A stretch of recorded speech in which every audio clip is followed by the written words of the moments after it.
Hello all, welcome to Ekam IAS Academy. And now our topic will be General Studies Mains Analysis from Static Syllabus. That is British Indian famines. The famines that happened in British India. Why we are giving exclusive importance to this? Even before British, there came many famines. They came, they gone, they had effect. But during the British time, there were 12 major famines. That was huge. This is a complex phenomena which, because of many reasons like colonial policies, administrative policies, the revenue systems, there are many reasons. For example, there is the Great Bengal Famine, there are Deccan famines, and the Bengal famine of 1943, which has taken millions and millions of lives and had left with so much damage to India. So we will discuss this in analytical point of view. Now, as I said before, there were famines before also during the Sultanate time, Mughal time, but the severity, the frequency, the scale of these famines was very less when compared to the British time. అంతకు ముందు వచ్చిన famines కరువులు చాలా తక్కువగా or తక్కువ intensity, తక్కువ effect చూపించాయి. But వీళ్ళ టైంలో ఎక్కువ వచ్చాయి అండ్ భారీ ఎఫెక్ట్ చూపించాయి బికాస్ ఆఫ్ సమ్ రీజన్స్. అవేంటో మనం చూద్దాం. Now let us see the colonial economic policies. A economic policies వల్ల మనకి ఈ కరువు ఎఫెక్ట్ ఎక్కువగా కనిపించింది, ఫెమైన్ ఎఫెక్ట్ ఎక్కువ? First is land revenue system. If we see British period, there are different types of land revenue systems, right? What are those? Permanent settlement system, Rayatwari system, Mahalwari system. The first two, permanent settlement and Rayatwari system, they had a huge impact on our Indian land and agriculture. ఏంటంటే first they extorted exorbitant land taxes. एक तो land tax was fixed amount కావాలి, టైంకి కావాలి. They even put a sunset clause, అంటే ఒకనొక time period మేము dead line ఇస్తాము, దానికి లోపల ట్యాక్స్ తేవాలి అని జమీందార్స్కి చెప్పారు. So fixed taxes. To get that fixed taxes, Zamindar used to do all types of activities to take the tax from farmers. Antegani, they did not concentrate on land productivity, to reclaim the land, to reclaim the nutrients of land. Land గురించి ఆలోచించలే, ఎంతసేపు food grains, దాని నుంచి వచ్చే profits అదే ఆలోచించారు. Next వచ్చేసి the tax was collected in cash. If the tax was collected in food grain, farmers can give some part of food grain and they can have some. అప్పుడు ఎక్కువ food grain produce చేసేవారు. కానీ ఇక్కడ food grain produce చేయడం మానేసి క్యాష్లో అడిగారు అనమాట tax. అప్పుడు what do farmers do? They go to money lenders, they go to the zamindars, they ask for money, they take loans and they pay the tax in cash. Dini valla the concentration is not on food grain production, but the concentration is to pay the tax in the form of cash. If they cannot pay cash, if they go to tenancy, if they go to debts, what would happen? The land is confiscated by the zamindars and to the British thereafter. So okati tax cash lo kavali, kattani vela మొత్తం land తీసేసుకునే వాళ్ళు. అలా ఉంటే ల్యాండ్ని ఎప్పుడు improve చేయాలి, nutrient cycle చేయాలి, ఈ land నుంచి ఫుడ్ గ్రెయిన్ ప్రొడక్షన్ వస్తుంది, అది ఆలోచన లేదు. ట్యాక్స్ వచ్చిందా, క్యాష్ వచ్చిందా, that was the sole criteria. Next వచ్చేసి deindustrialization. See back then in India, there were many small scale industries, handicrafts, pottery, goldsmith, there are many basket making, many industries. But British did not give importance to those small industries. So जो भी industries है అప్పటిదాకా ఏవేవైతే industries ఉన్నాయో వాటిని కూడా dismantle చేసి deindustrialise చేశారు. No what would happen because of this? The people who use to do small sector works, they started shifting to agriculture. Everybody started practising agriculture. What would happen because of this? There is too much pressure on the land. అందరూ industries వదిలేసి అగ్రికల్చర్కి వస్తే land మీద ఎక్కువ pressure అయిపోయి productivity పోతుంది. 1 year బాగా పంట ఇస్తుంది, 2 years ఇస్తుంది. After that you have to put proper manure, you have to take care of the land. Why will land produce forever? Kada. So that also exerted too much pressure on land. Next, export oriented agriculture. See, the British people always had money, markets on their mind. They shifted to the cultivation of crops like cotton, jute, indigo, opium. ఇవి పెంచడం మీద concentrate చేశారు. ఎందుకంటే వీటికి excellent markets ఉండే. They can send these to the markets out side India. They can have excellent profits.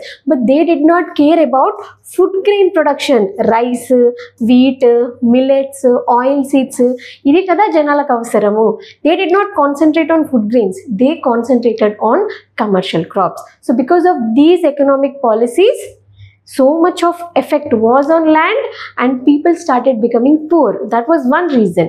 Next, disruption of traditional system. See, traditionally Indians had a very good knowledge of how to manage land, how to do irrigation, tanks, canals. There are so many things. See, even during pre-colonial times, Sultanate time lo, Mughal time lo, there were famines, but they were not so severe. The effect was not so severe. Why? Because there were proper granaries maintained. We see this even in Indus Valley civilization. To store the food grains, to store the produce, agriculture produce, they maintained excellent granaries with some outlets. है ना? So even in Mughal and Sultanate period, they maintained granaries. They maintained proper irrigation systems. Mughals and all, they dug canals, they dug wells so that water would be diverted to the agriculture. But during British time, they neglected all these traditional conservation methods. All they concentrated on collecting Indian tax from farmers, but they did not concentrate on the traditional system, how to conserve land, all of that. And there was centralized control. See, the British did not have knowledge about local autonomy. If we give little autonomy and power to the local people, if they give some funds also, they can use that money to build proper conservation structure, water harvesting structures and on land. But they did not give funds and they tried to control as a central authority. So because of this, they had no knowledge and it started becoming worse. The land usage started becoming worse. Next, environmental and climatic factors. Anyways, the British policies are very bad here. But along with that, there are other natural reasons. Environmental, like there are El Nino induced droughts. We just learnt about El Nino, right? If there are El Nino conditions, we get droughts. We don't get proper rainfall. There is erratic rainfall. And Indian agriculture, more than 60% is dependent on rainfall, on monsoon. So there were erratic rainfalls during that British period. If you see 1876 to 78 time, 1896 to 98 time, this time there were El Nino droughts and the famine effect was very, very bad on India. Also there was over exploitation. See, they were collecting taxes, but they did not care about soil erosion, sustainable practices, land fertility. They were just exploiting more and more number of land parcels. They just wanted to cultivate those commercial crops like indigo and opium. They did not care about the soil quality. Now that happened with over exploitation. Next reason, exploitation and profit motives. If you see EIC, East Indian Company officials ఎంతసేపు profit కోసమే ఆలోచించారు తప్ప, ఇప్పుడు ఒక కరువు వచ్చింది, ఒక drought వచ్చినప్పుడు ఏం చేయాలి? ట్యాక్స్ అమౌంట్ అనేది తగ్గించాలి. వాళ్ళకి ఏదైనా హెల్ప్ కావాలంటే, వాటర్ ఇరిగేషన్ కావాలంటే ప్రొవైడ్ చేయాలి. ఇవేవి చేయకుండా ఇంకా ట్యాక్స్ వేశారు, ఎక్కువ ట్యాక్స్ వేశారు. ఇంకా ట్యాక్స్ కట్టని ఎడల ఏమన్నారు? మీ దగ్గర ఉన్న ఫుడ్ గ్రెయిన్ ఏదైతే ఉందో అది మాకు ఇవ్వండి, మేము ఎక్స్పోర్ట్ చేసుకుంటాం. ఏతో they were increasing more and more tax and along with tax they were taking food grains also. అలాంటప్పుడు కరువు కాకపోతే ఇంకేముంటుంది? ఫుడ్ ఏమైనా మిగులుతుందా ఇండియన్స్కి? మిగలలేదు. Next, free market ideology. ఒక ఎకానమీలో ఫ్రీ మార్కెట్ ఎప్పుడు బాగుంటుంది? when there is proper supply and demand. When there is enough supply and when there is enough demand, market will play its fine. But then in the Indian economy in British times, there was only demand. The people wanted food because there is drought. People wanted relief, but there is no supply. Supply enduku ledu? Because varsham sarigga ledu, monsoon ledu, land మీద productivity లేదు, సరిగ్గా produce చేయలేకపోతున్నారు, demand ఎక్కువ ఉంది. అలాంటప్పుడు ఎవరు help చేయాలి? Government help చేయాలి. ఇప్పుడు గవర్నమెంట్ ఆఫ్ ఇండియా ఒక కరువు టైంలో ఫుడ్ని డిస్ట్రిబ్యూట్ చేయడము, mid day meal schemes, food security ఇలాంటి పనులు చేస్తుంది. అలా ఏం చేయకుండా కరువు టైంలో కూడా వీళ్ళు ఇంకా ట్యాక్సెస్, ఇంకా ఫుడ్ గ్రెయిన్ తీసుకున్నారు. వర్స్ట్ థింగ్ ఏంటంటే, the very great Bengal famine వచ్చినప్పుడు, that was the severe famine అది. ఆ టైంలో ఎప్పుడూ లేనంత ఫుడ్ గ్రెయిన్ని బయటికి ఎక్స్పోర్ట్ చేశారంట బయట దేశాలకి. తినడానికి ఇండియన్స్కి లేదు, అక్కడ ఒక్కొక్కరు చచ్చిపోతున్నారు. But then no, they just exported the food grain to the other global markets. Next is railways misused. Yes, we can give credit to the British for putting up railways in India, but what did they use railways for? ఆ టైంలో famine వచ్చినప్పుడు the railways should be use to give relief measures, to send food packets, to send water resources కదా. But no, they used railways to take the food grain, to export the food grain to the ports and to the other countries. So they used railways for their own profit motive, not for the Indian benefit. Next, population pressure and social changes. Since 1850s ఆ time నుంచి population పెరగడం start చేసింది. Relatively కొంత చావులు తగ్గిపోయాయి, fertility కొంత improve అయింది. So population పెరిగింది. There were many people on land right now. So population పెరుగుతున్న కొద్దీ ఏమవుతుంది, ల్యాండ్ రిసోర్సెస్కి డిమాండ్ ఎక్కువ అవుతుంది, ప్రెషర్ ఎక్కువ అవుతుంది. People are many but the food is less, resources are less, obviously population pressure ఉంటుంది. And next is social stratification. During British period there were so many social inequalities. Tell me how? Only zamindars and money lenders, they prospered because they were getting money from British, but the peasants, laborers, the tenants, the landless, the homeless, they suffered a lot. They died without having food for a single time in a whole day. Next, administrative inefficiency and indifference. See, when the famine happened, British did not take proper relief measures. After the completion of the famine అయినా కొంచెం post rehabilitation ఆ measures అయితే తీసుకోవచ్చు, but the response was very much delayed. Famine అంతా అయిపోయిన తర్వాత very లేట్గా కొంత రిలీఫ్, అది కూడా నాట్ ఎ సిన్సియర్ రిలీఫ్, ఏదో నామకి వాస్తే పేరుకి కొంత రిలీఫ్. బట్ మనం అంటాం కదా, బాధలో ఉన్నప్పుడే మెడిసిన్ కావాలి, చచ్చిపోయాక మెడిసిన్ ఎందుకు.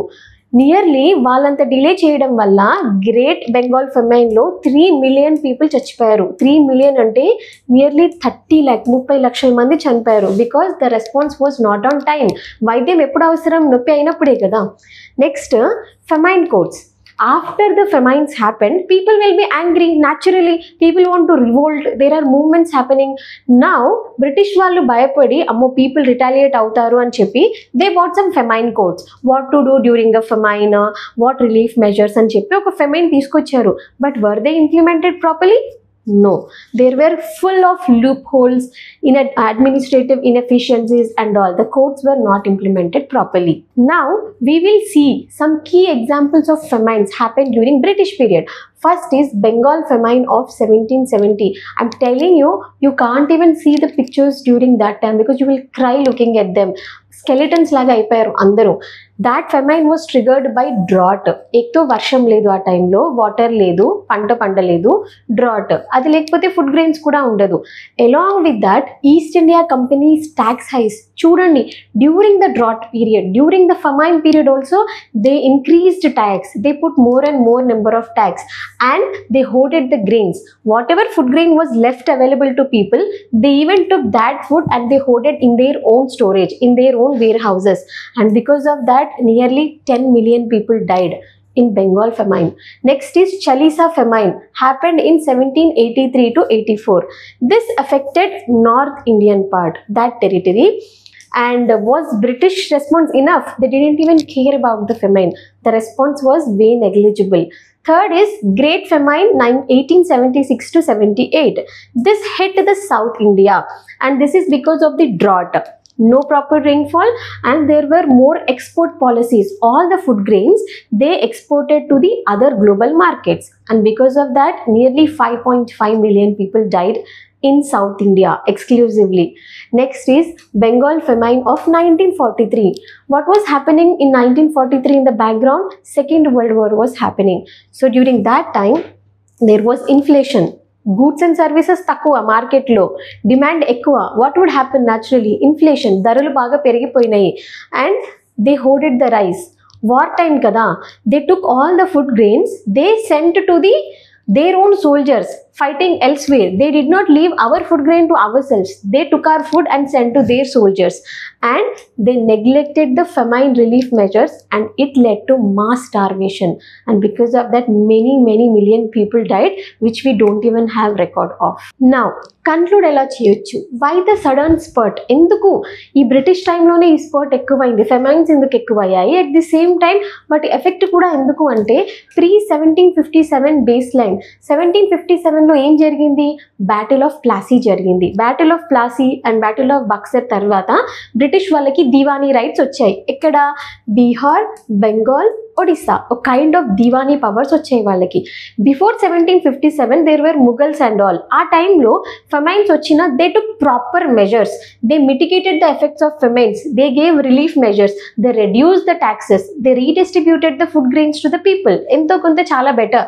బట్ బ్రిటిష్ వాళ్ళు they induced so many systemic vulnerabilities because of their inefficiencies, because of their system failures. Our Indians had to face so much wrath of the famines. Next, colonial transition. Before British came, we are self-sufficient agricultural economy. మనకంటూ మనకి బాగా పండించుకున్నాం. At the same time వేరే వరల్డ్కి కూడా supply చేసేంత food production మన దగ్గర ఉండేది, అంత self sufficient. But after they came, we have become a market for finished goods. We had to depend for food from the other countries. Ala tayar chesaru because they neglected food grain production. They only wanted commercial crops, cotton, jute, opium, alaganmata. So they bought a transition.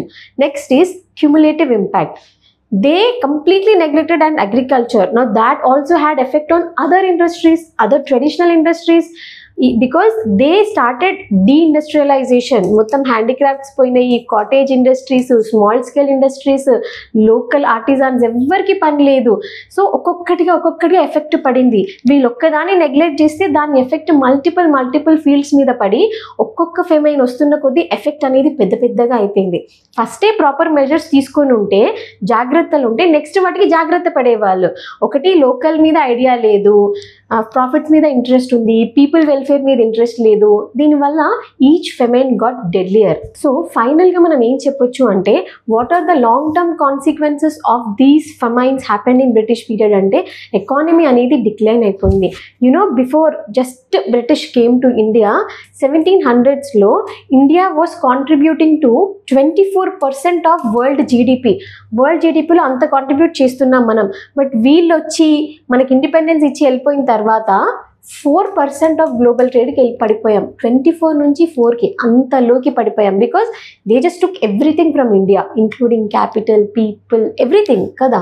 తర్వాత because of these famines nationalist awakening అనేది జరిగింది. అదొక్కటే positive. ఏంటంటే మనకి చాలామంది economist, Dadabhai Naoroji, RC Banerjee, Rajaram Mohan Roy, they started questioning, they started becoming anti British, anti government. So చాలా movements వచ్చాయి, nationalism అనేది రైజ్ అయింది, పెరిగింది. నెక్స్ట్ పాలసీ షిఫ్ట్ అనేది జరిగింది. అంటే పోస్ట్ లైక్ 1880 వరకు they didn't care about relief measures, they didn't care about after effects, ఎట్లా పీపుల్కి ఎఫెక్ట్ అవుతుంది, మనం ఎలా హెల్ప్ చేయాలి, ఫుడ్ డిస్ట్రిబ్యూట్ చేయాలి, మనుషుల గురించి పట్టించుకోలే.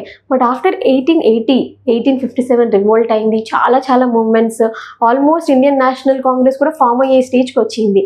సో అప్పుడు వాళ్ళు భయపడి కొత్త famine commissions, relief commissions, famine codes అని తీసుకొచ్చారు, కానీ దాని ఇంప్లిమెంటేషన్ సరిగ్గా జరగలేదు. మనకి ఇండిపెండెన్స్ వచ్చి మనము గవర్నమెంట్ ఫామ్ చేసుకునే వరకు కూడా రిలీఫ్ మెజర్స్ ఇన్అడిక్వేట్ గానే ఉన్నాయి. These are the after effects and consequences of famines that happened in British time.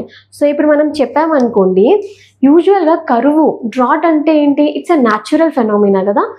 వర్షం సరిగా రాక, పంటలు పండక, ఫుడ్ సరిగ్గా ప్రొడ్యూస్ చేయక ఎఫెక్ట్ పడుతుంది అంటాం.